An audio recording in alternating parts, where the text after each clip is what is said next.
I don't think this is the best idea. Let's get into this other community questions answered episode. This is from when I hacked the Bluetti Fridge Power for 100 plus hours of runtime. Are you saying that you can power the golf cart battery with 2 kilowatts of solar from the MPPT charge controller at the same time that the battery is powering the Bluetti unit? Bluetti has a max of 1 kilowatt. I'm a bit confused. Please clarify. So in this video that I just released, I'll leave a link for it down in the description. What I've done is I've taken the Bluetti Fridge Power unit here. It has the XT60 solar input or DC input port up here, and it's rated from 12 to 60 volts with a max wattage of 1000 watts of input. Well, it just so happens that by hooking up this golf cart battery that you can see right down here, might be able to see it. I'm going to come back to that here in a sec. Here we go. This golf cart battery right here, connecting it up to that input basically simulates fake solar. And so this giant golf cart battery will dump 1000 watts of continuous power into the Bluetti. And then what I was proposing in the video is to get a high-powered MPPT solar charge controller like this and connect it up to the golf cart battery. That way,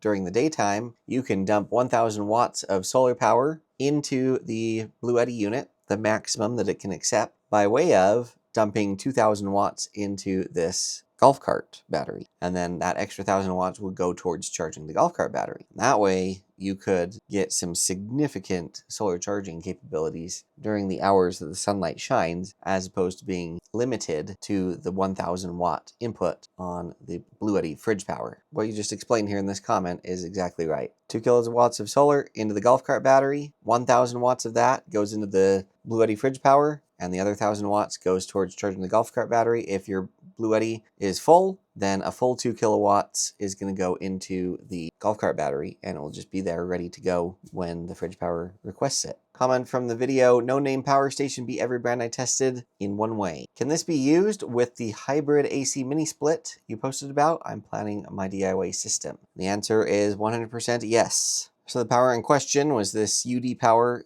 S2400. I just made a video about that. And by the way, the one way it beats all the other power stations is its UPS. UDPOWER really has their UPS systems dialed in. But yes, you could essentially take this UDPOWER S2400 unit and you could substitute it in this video that the commenter referenced with what I used as the Bluetti Elite 300, but that UDPOWER unit could certainly work the same way. It actually has the same size inverter as the Bluetti Elite 300, just a smaller battery capacity compared to the Bluetti. But yeah, any power station that has an inverter that's at least 1800 watts can easily do this hybrid mini split approach like I showed in this video. I think a lot of you will have already seen this video, but if there are some that have not, I'll be sure and leave a link for it down in the description.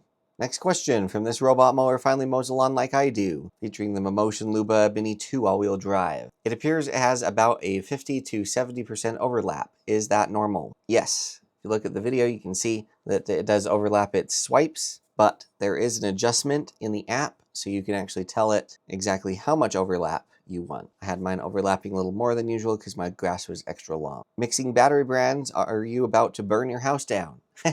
Could you make a video about the elephant in the room? Zero power export. Balcony solar systems and small systems either are not allowed to export power, or you never get reimbursed for exported power. Some utilities threaten you for exporting power. You should address control of exported power via current sensors on the house main panel. So I actually have a whole video addressing this specific thing. So I'm not going to go into super depth response here. I will leave a link for that video down in the description as well. But in a nutshell, balcony solar systems will never get reimbursed for exported power. Maybe that will change down the road here, but for now, no, you don't get reimbursed any money for the power you export. That's kind of what opens the can of worms with the utility companies that we're trying to avoid with the plug-in solar, right? So really, there are systems that will just export back to the grid and you just gift free power to the grid, no compensation back to you at all. Or you can use the current transformers here that you reference and do zero export. If you reference the full video that I make about this, there are two systems that I've tested extensively that work really well for plug-and-play solar. First one is the EcoFlow Stream microinverter, which you can see right here. However, it has no way of doing zero export, so it must be used in a place like the great state of Utah where I live that allows a certain amount of power to be backfed to the grid without any kind of grid tie agreement or anything like that. Because it does not need as much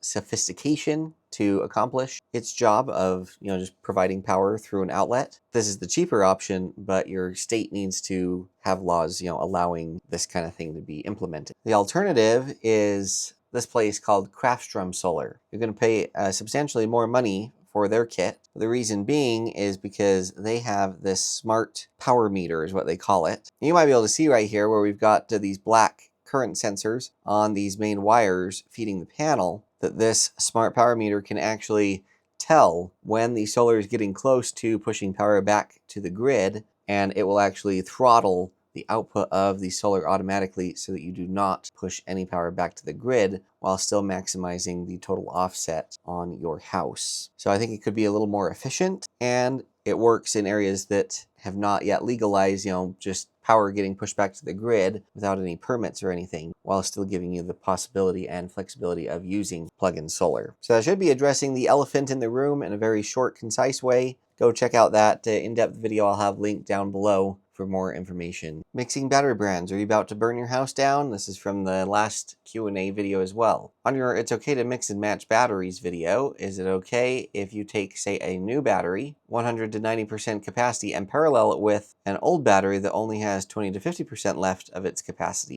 I've been told that this can become an issue because the resting voltage starts to get further apart. Yeah, I don't think I would do that. I think this could have a potential issue. For one thing, it would be very difficult to have a lithium iron phosphate battery that is all the way down to the 20 to 50%, life cycle range. Probably not impossible, but difficult. So if you have an old battery that is that degraded, and then you've just purchased a brand new battery that is clear up here at the top, don't necessarily throw this old 20 to 50% one away. It's still got some use, but use it as a standalone solution. Maybe some solar powered yard lights or something where you could just throw it outside. It'll take a beating. You can use the rest of its life cycle for something helpful. And then just go ahead and buck up and buy a new battery to parallel with your newer battery.